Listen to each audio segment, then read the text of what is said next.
We were doing our little rain dance and managed to clear the skies out. We were dancing for the rain to go away, and the skies did clear out.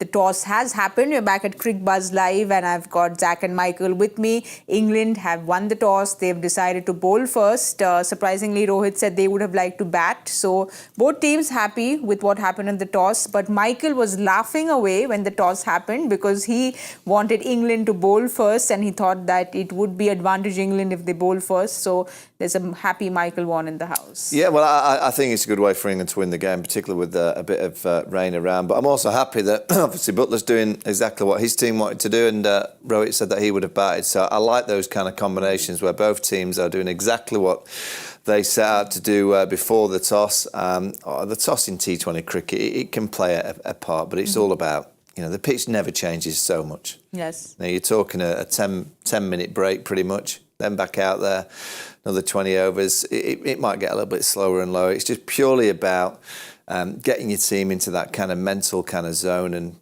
I think England with the ball in hand, if they can knock over Rohit Sharma early, I think that'll give them a massive advantage. Rohit comes out and plays the power play that we know he can. I always say in a semi-final of any kind of sport, the first 10 minutes in football are important. The first 6 overs in T20 cricket are massive. The same in a 50-over game, and it's the same in a big Test match. The first session's always massive. This power play could actually decide the game. Zach, but Rohit seemed very happy at the toss as well because he said he wanted to go and put runs on the board. Look, this is all leading up to the game.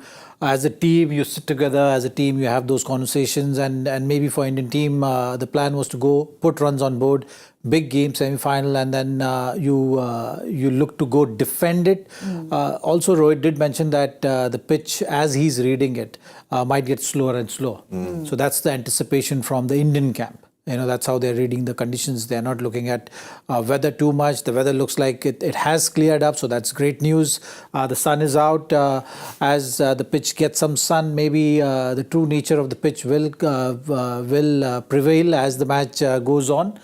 So India is looking at the game in that fashion, looking to be free with their approach as they've been talking about, which is to put bowlers under pressure. That intent is something which we have to wait and see in the first 15-20 minutes, like how Michael rightly saying. The start is going to be so crucial. So that's the time where you stick to your processes. You show that you're up for the fight and you're ready. And that's what we're expecting from this Indian team. Zach, in the pre-match show, we spoke about how because of the conditions, maybe they'll go with some changes. Let's have a look at India's playing 11. They have gone unchanged and decided to stick to the winning combination. They've decided that we should not tinker around with what is winning. And we'll also quickly have a look at England's playing 11 because Jos Buttler said the same thing. He said we've gone unchanged as well. Michael, Chris Jordan stays after the hat-trick man.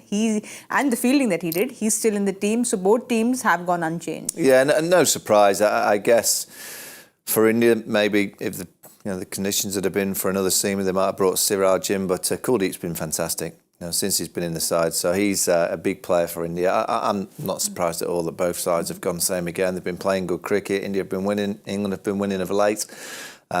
I'll be interested if the ball swings because I heard Nasser Hussain on the television saying that he'd watched Bumrah in practice and he was swinging it a long way. So someone like Reece Topley in that first over, particularly to Rohit Sharma, that first over is going to... I talked about the first 6, but that first over, the ball swinging back in. We know that Rohit's had a problem or two against left-armers over the recent times, and England, I'm sure, will have square leg on the boundary for that pick-up shot as well. So I'm intrigued to see all these little matchups and kind of combinations. All these players and the captains, they know so much about everybody. So much data, so much analysis gone on for all the players now that it's always intriguing to see if is the team going to come up with a new plan, a new strategy. We'll have to wait and see. But that first over, Topley to Rohit Sharma, it's going to be fascinating. But Zach, Michael said yesterday that Surya Kumar Yadav was your player to watch out for. And Zach, we know what Surya can do. I think from the 24 IPL, every time he's gone past 15, 6 out of the 8 times he's gone and converted it into 50+ scores. So we know how devastating Surya Kumar Yadav can be. Yes, absolutely. And for that, you need the start. Yes. You know, that first 15, 20 minutes, first 4 overs is something which is going to be so crucial. If that platform is set, that tempo is set, then it becomes easier for the other batters to come and then continue with that tempo, start dominating and putting bowlers under pressure. So that is something which we have to wait and see how it goes. But in this format, you've seen when you're looking at that batting lineup also of the Indian team, which has so much strength, it's just about 2 guys having a good day. You know, 2 guys with the bat having a good day, 2 guys with the ball having a good day, and that's how you're going to win this semi-final. Same goes for the England team as well. I think England more tilted in favor of the bat. Yes. With the bat in hand, they're looking more dangerous. But yeah, it'll be interesting contest to watch. Excited for the semi-finals. You know, Michael, you just said that you'll keep that square leg for Rohit when there's a left armer coming in. But what do you do for Surya? Because he is Mr. 360. So where do you put those fielders? Well, he's got an amazing ability to flick it, kind of almost like sweep the seamers almost over the keeper's head. So I think he's the kind of player that if he has a day out, you can't do a great deal. He's just got an amazing gift to hit the ball pretty much 360, but he can also get out early. Yes. You know, that's the real kind of focus for England will be a couple of early wickets, get him out there in the power play, and then you're dangling the carrot to Zaheer Khan just to say what you're going to do. You know, I just think big semi-finals, and England will be talking about Adelaide. Exactly the same. They chased in Adelaide. They won by 10 wickets. You know, they dangled that carrot to India, and they didn't quite play the expansive game. They bowled a lot of dot balls to Virat Kohli actually on that occasion. This India side play a different style of cricket, so I'm always intrigued when a team plays a style of cricket. Can they buy into that style when it really matters? And this is the day that I'm sure that Rohit Sharma for weeks has been saying we're playing aggressive. We're playing aggressive. That's our brand of cricket. Today's the day that they have to carry on with that aggressive cricket. Sometimes it works, sometimes it doesn't, particularly playing big shots. You can get a couple of catches early, and then it's all about the question that you're asking players around you. Can you carry on playing that expansive game? Psychology plays a massive part. And today I think it plays as big a part as we've seen in this combination of 2 teams playing against each other. I'll guarantee England won't be fit. They'll play fearless cricket. They will absolutely go for it. I'm just intrigued whether India will really buy into what they've been doing of late.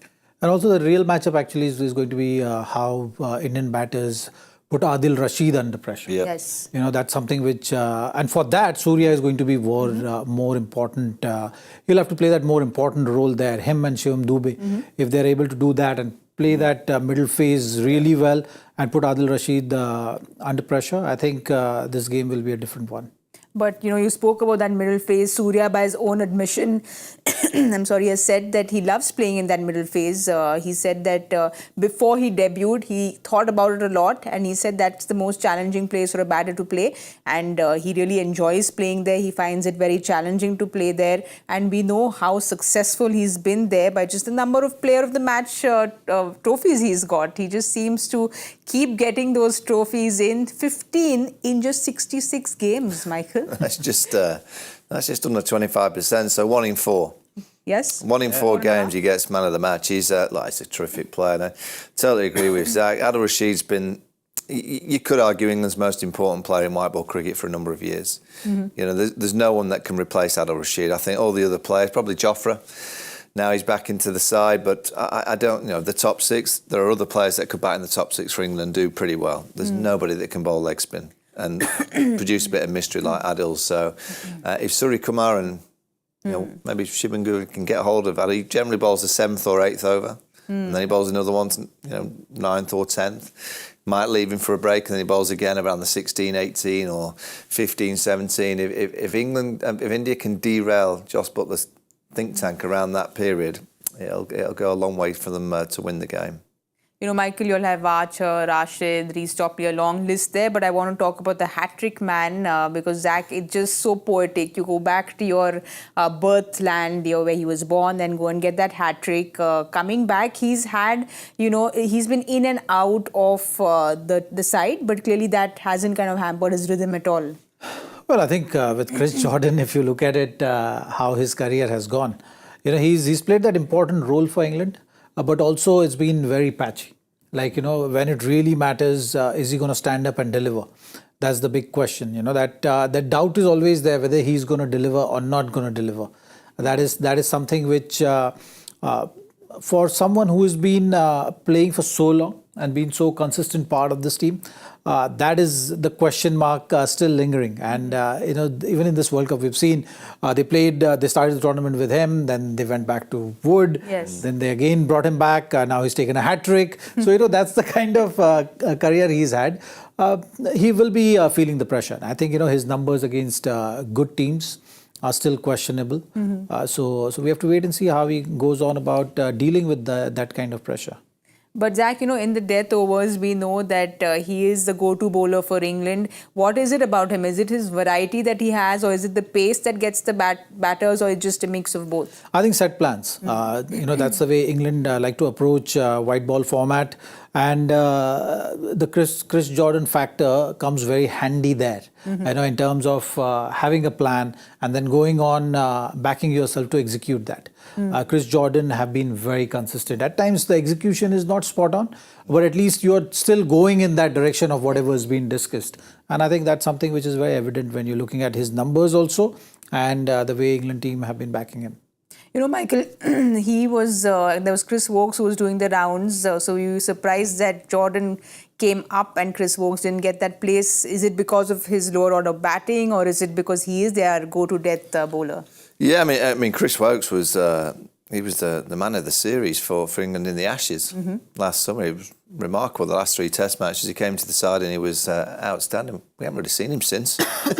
He didn't come to India for the Test tour. He's not in the T20 World Cup. I think what they get with Jordan is that all round. He can bowl in different facets of the game. He's obviously a brilliant fielder, the best catcher in the England side, and he can whack sixes. And I think when it came down to Wokes or Jordan, I think they thought that Wokes was a new ball, white ball bowler, but they've got 2 or 3. They've obviously got Jofra back and Reece Topley.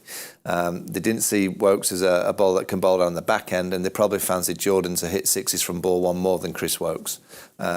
Tough decision, but I'm happy they've gone with Jordan. I think of all the players that plays, I think he's now become a specialist in the T20 arena, and a great guy.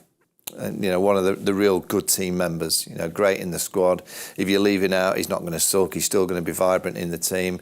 Massive pals of Jofra Archer. Obviously, Jofra coming back in. So I think sometimes in leadership and selection, it's worth picking the odd player to get close to someone that's coming back who's so important, like Jofra Archer. I know the Mumbai Indians, you were probably involved with that, were you, when Jofra was over and they brought Chris Jordan basically almost like to be next to him. They're like brothers. And I get that. So, yeah, delighted he's in the side. His hat-trick against the USA was perfect. The ball was just tailing in, reversing, and he hit the sticks on 3 occasions. So, brilliant from him. Okay, so quickly, Zach and Michael, before we get in and before we get to a prediction game, have things changed with who your key players are going to be, considering the conditions have changed, or you're sticking to Sky that you had said, and I think you had said Rohit yesterday? I've said Ravindra Jadeja. Jadeja now, yeah? I've always been saying that. I think, You're sticking to Jadeja. Yeah, he's been quiet for a while. And he likes playing against England, yeah. It's a perfect matchup according to me, because looking at the dominance of the right-handers in that lineup, I think he will have a role to play, and this is his moment. For you, Michael? Sky. Absolutely. The way that if it's going to be a slow, low wicket with a lot of spin, I think he's probably India's best player, hitting spin in that middle. So, yeah, I'm going to say Sky.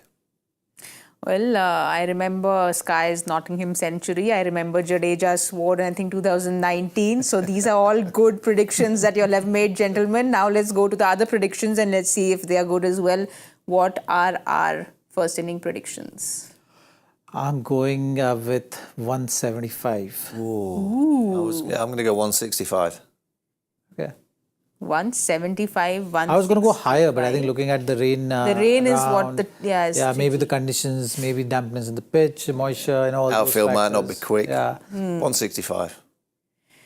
All right, 175, 165. Rain and India, they bring back bad memories of semi-finals. So I don't want to get those memories in. I'm going to go a little higher and say 179. 179. Yeah. I know that the average score here is 145 for the first innings, so Oh. clearly we're all going much higher. I've not really checked the average score. Yeah, it is it's 145, but I'm clearly rooting for Team India, which is why 179. We'll wait and watch, and we just hope, keep our fingers crossed that it does not rain again. We want a nice, proper game, so fingers crossed in that. But we will be back at the 10 over point at the Cricbuzz com box, so do join us there.